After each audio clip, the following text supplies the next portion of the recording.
Hello there, my name is Marcus and welcome to Tabletop Reviews, where today I'm having a look at my most anticipated game at the Spiel for Shufle Dartmoor. If I had known about this one at the start of the year, it would probably also have been one of my most anticipated games of the year. But it wasn't on the list because I didn't know about it, I believe, until a little bit later on. I'll have to look at that in a few weeks' time. I will, of course, have a look at all of that stuff. But let's first. I'm going to, it's a standalone game, yada yada yada, but I'm going to do this overview of the game as if you don't know how to play regular Photo Shuffle, so it should be a complete overview like I usually do.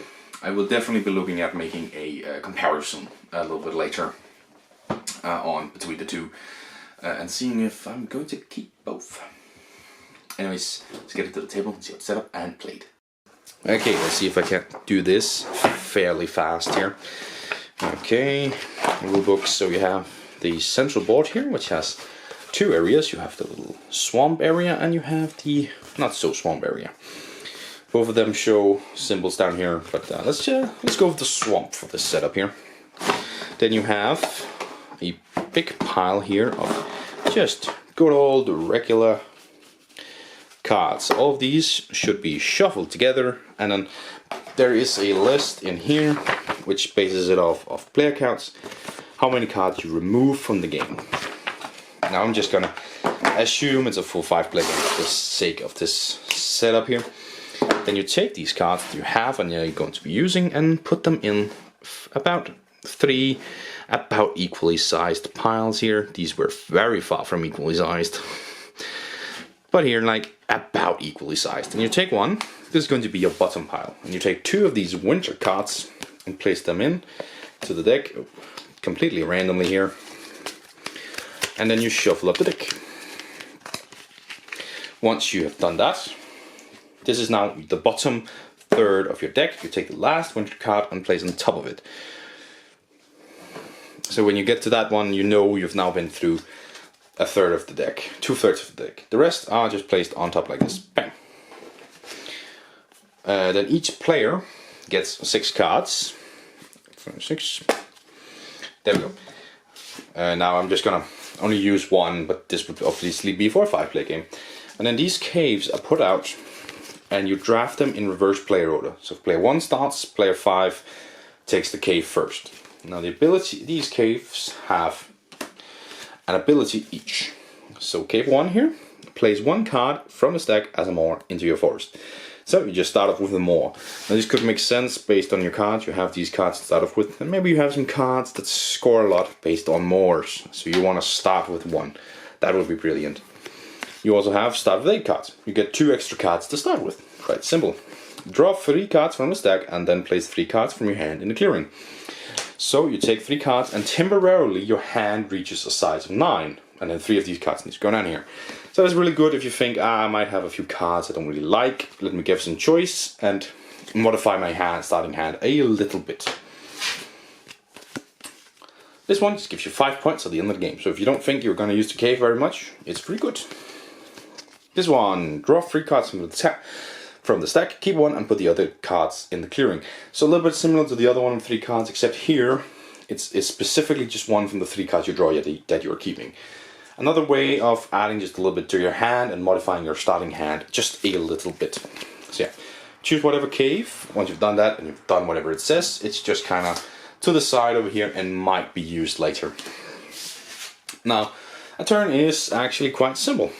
You either play a card from your hand into your area in front of you, or you draw 2 cards either face up from here, right now there isn't any, or from the top of the pile.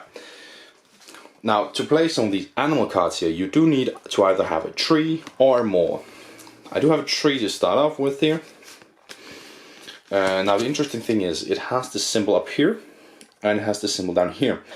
This means that if you pay its cost with cards that have this symbol, you get to do whatever it says down here. This one is another round, so you get to take another turn. And it costs 2 cards. So if I can play 2 cards that have this symbol, I get to take another turn. If that's how I want to play it. To be honest, this is a fairly bad starting hand. I would drop 2 extra cards, and oh, would you look at that? I got another one of these. So, a potential little double action here. You also get this one, which also has this ability, and this one says a card from your hand played as a maw. What that means is you take any random card you have and play it like this, and now you have a maw. Also, with the stack, which is the one I randomly took, it would be, you know, like this, just randomly done like that. But I was drawing a card. If I then choose to play a card, let's say I play this one, it's a tree. I pay 2 to play it. Because it's a tree, I also flip one from the deck. And now there are 2 cards in here. So now I could, you know, choose these if I wanted to on my turn or whatever. There is also, and there are also 2 other things you can play like this without anything around it. And one of them is shrubs. They tend to all also cost 2, and they all always have some kind of ability. Some of them have this ability, I believe. I can't remember if it's all of them. But again, you know, paying 2 cards that have that symbol, you get to do whatever this is. But all of them have this, whenever you do something, draw a card. This is whenever you play a bat, you get to draw a card. There's a few different other ones. They are played down like this, just like a tree. But they're not a tree, you don't flip a card like this. The other one you have, that can just be played down, are the maws. They are cards that are turned sideways, and there's no general rule about what they do. They all do different things. This one's scored for hoofs animal. They're played down like this. Now you have some stuff to play around. So a card such as this can be played to the left or to the right of either a tree or a shrub, not a maw. So I don't know which one. I mean, I do have this one with bats, so I'd probably play it as a bat. Now this one, all bats have some ability down here as well. Well, actually, I'm not going to go through all abilities of all the cards. That would take way too long. But now I've played this card like this, for example. Now these cards here, up or down, they can be played above or below a shrub or a tree, or a maw. And a maw can have 2 cards below and 2 cards above. A shrub and a tree can only have 1. Now some cards can only be played in maws. So this one needs to be played in a maw. This grey heron. It can only be played in a maw. Now some cards also say that they score points if played in a maw, but they can be played outside a maw. It can make sense at some point. This is basically what you do, right? And of course, at every point you pay its cost. I haven't done that around here, but all the time you pay its cost to play it in the cards that you play into here. And then at the end of the game, you just count up points. And they all say how they score. Like this one just gives you 8 points. This one scores 2 points per hoofed animal. This one scores 5 points if you have at least 3 different bats in your areas. This is like a set collection kind of thing. The same with these things. If you, per different dragonfly you have, the more points you're going to get. It's not per card, this is just a total score. All of them score quite differently. The trees also score. This one gives you 5 points, just straight up. So yeah, a bunch of different ways for them to score and bounce off each other. But this is basically the game. And you do whatever abilities they say down here. To get cards into your cave, you have to do abilities such as this one, the shrew here. Reveal and put 1 card from the stack in your cave once per this symbol. So for example, if I had played these 2 here, I'm just going to give the example. These 2 here, these 2 are dragonflies and they have that green symbol, and I then played the shrew here like this. Well, I would get to draw up 2 cards from the stack, reveal them, and then put them in my cave. Now the reason you reveal them is because you need to know whether it's winter cards that come further down the pile. Because once all 3 winter cards are revealed, the game ends immediately. Like, immediately. You do not get, you know, one last turn or whatever. It just ends. You draw up that last winter card and it's done. And now you count up scores. And of course, whoever has the most points win. If it is a draw, it's a draw. You both win. You're both great. Brilliant. And that is the gist of how to play for Shuffle Dartmoor. Yeah, don't think there's anything I missed. Let's get back to the table. And there we are, that's how you play the game of First Shuffle Dartmoor. I believe it's more, as I've always pronounced it, but it could also be more, but I believe it's Dartmoor. That's how you pronounce it. Not 100% sure. So what do you think of it? Well, I mean, let's take the gameplay first. Let's talk about that. We'll set up. I'm a little bit confused. The setup is not bad for the first Shufle games. It's, split them into 3 piles and put those Windsor cards in and then remove an amount based on how many players you are. Yada yada yada. Which is, so it's fine. Setup is completely fine, totally fine. Yeah, starting with 6 cards. Of course you have the caves thing. It is kind of a part of setup, kind of a part of gameplay. But I do like it. Having these simple abilities, and which, I mean, 3 of them enable you to start with a few more points. And then there's one that just gives you cards, of course. Start with a few more cards, which I think is nice. I mean, if I can go for it, I'm just taking the one to start with 8 cards, to be honest, because starting with 2 more extra cards is, I think, is good. But again, it could depend on the cards you have in hand. But I like that part. It is a good addition to the game. Just real quick, starting off with what kind of boost would you like to start with, and of course starting with the last player. Thumbs up one. A really good addition to the caves there, and other than that, the caves just work very well. I mean, again, I'm going to do a comparison, just to do a small comparison. I think the caves work as well as they did in the first Shufle without all the expansions, where you almost don't use them, which is the same in Forest of that one. We just don't use them that much. A few points at best. Then of course you have the gameplay itself, and the gameplay is lovely simple. Either draw up 2 cards from a face-up amount or from the pile, and of course you have play the amount of cards that you need to play the card. If it costs 2, you play 2 cards. I think that's such a lovely way of doing it, when you just have cards and they become your payment method as well as your what you're playing down, and it is such an awesome choice of sitting there like, I have 4 cards, I want to play all of them, but that means I need like 6 extra cards on hand to play all of them because they cost a lot. And then you draw up 2 cards like, oh, one of these is really good. I always do that. I always sit there like, okay, I just need something so I can play them. Oh, those are some good cards. And I think that duality is great. There's always a development in all the games where you start off with, where all of a sudden you reach a point where there's a bunch of like moors and trees and shrubs on the pile in front of you in the middle, because people are getting rid of that and just drawing them up to use them to play down a bird or a bee or whatever it is that you're playing. That just automatically happens. I think it's very lovely with the moors, the way they work, like 2 at the top and 2 at the bottom, to keep each one being like you can play 4 cards to it. I'm quite counted it up and looked at it, but it doesn't quite feel balanced in terms of how many on the sides there are and how many top and bottom there are. It feels like it doesn't quite feel balanced, if you ask me. Now, I have not counted it up and done the math on it, I will be honest, but but a review is more about how it feels, right?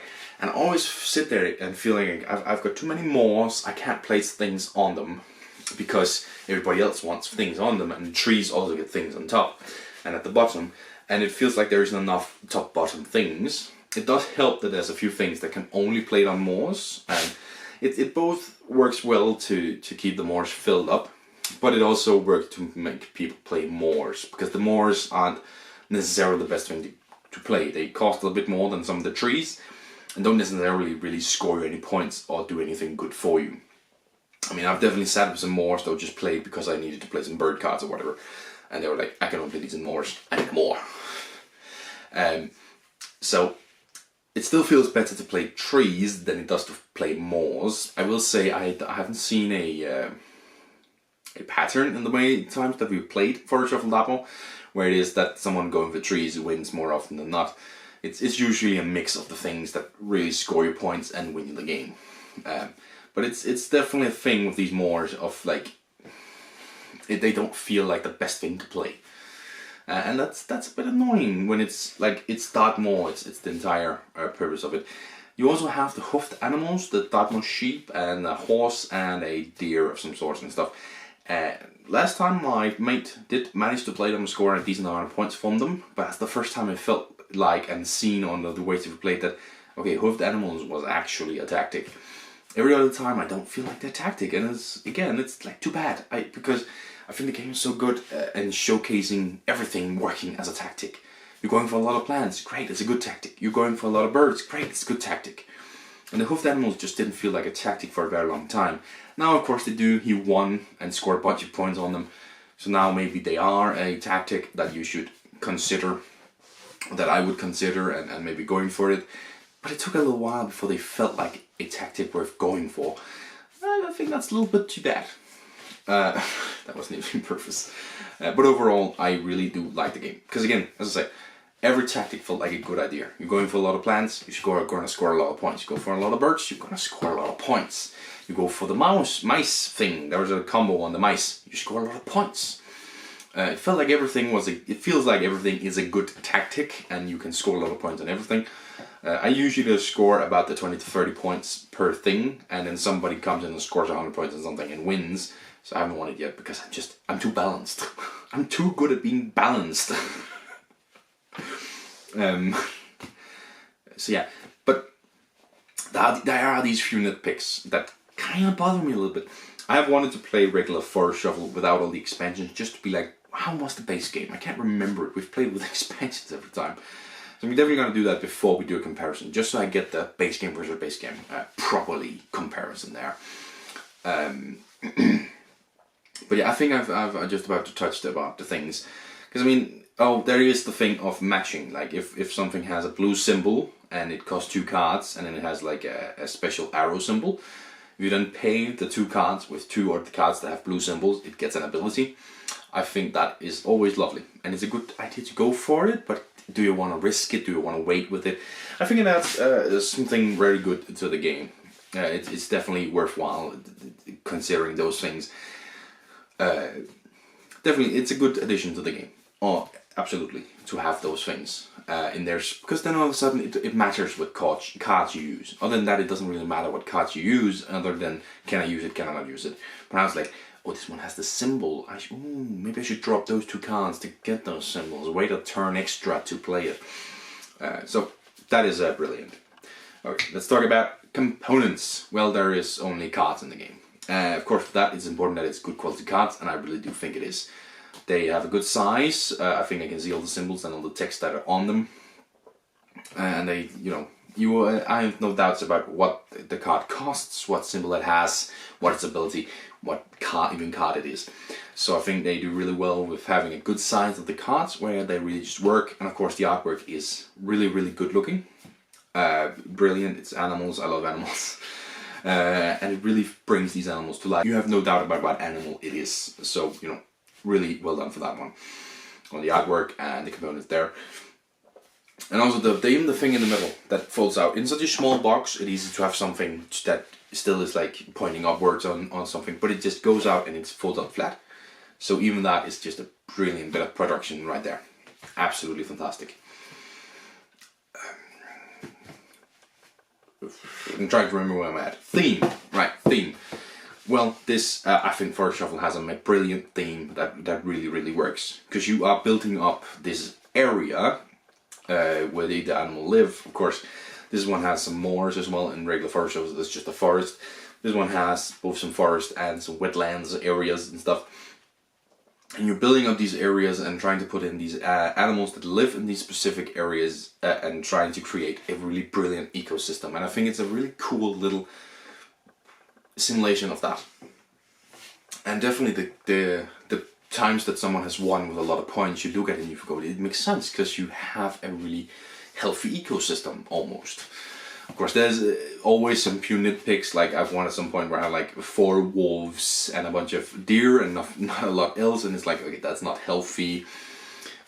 But generally speaking, the animals bounce off each other in a way that makes sense, right? The wolves want to hunt the deer, so they score a lot of points for the deer.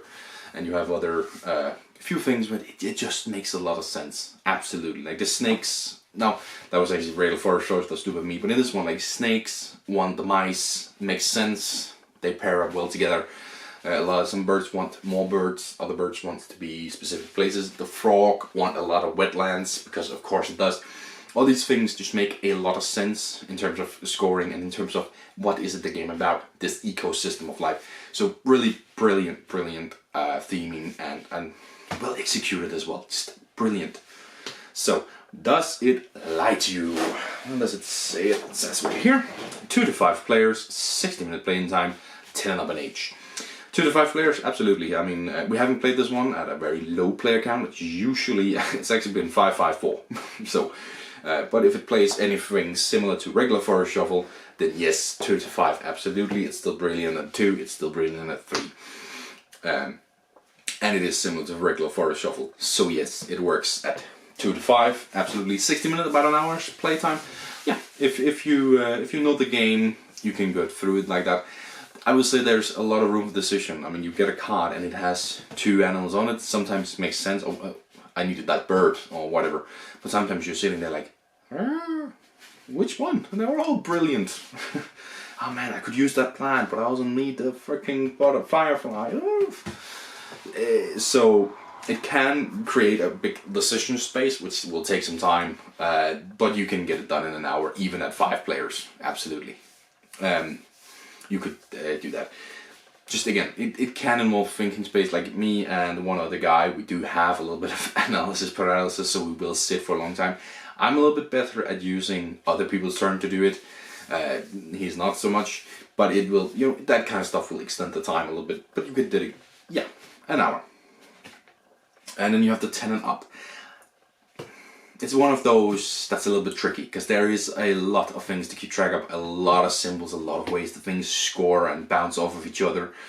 So there's a lot to keep track of, and you know, for the younger generation, well, younger age, it can be a bit difficult. So it's difficult to say. I would probably say it 12, 13, that early teenage age. That's when you really start being able to comprehend that much. But again, if you have a child that's played board games all their freaking life, yeah, probably. Yeah. Anyways, what's gonna be my final score of this one? It's gonna be an 8. I can't remember what I gave every Forest Shuffle right here and right now, but that's for the comparison video. Forest Shuffle Dartmoor, I'm giving an 8. I still love this game. It is a really good game, brilliant game. I just have these few little complaints, you know, with the moors. Is there enough up and down cards to fulfill the moors, and the trees doesn't quite feel like it. Some of the animals just doesn't feel like you get them into play, but when you do, they're really good. But so there's a few of these issues here, but overall it is a brilliant game. I mean, the simplistic of play a card, draw 2 cards, fantastic. Utilizing the powers and abilities of these different cards to bounce off of one another and really get the most out of your cards is just a brilliant, well-worked machine, which really just works. And as I said, the theming is amazing. So a few nitpicks about how the game feels when you're playing it and stuff. Other than that, it's a really good game. And if you love nature like I do love nature, I think Forest Shuffle Dartmoor is a absolute must-have. And we're keeping it. I'm going to keep that answer hidden for the comparison video, where I will talk about am I keeping both of them or not. So for now, thank you very much for watching, and I'll see you next one.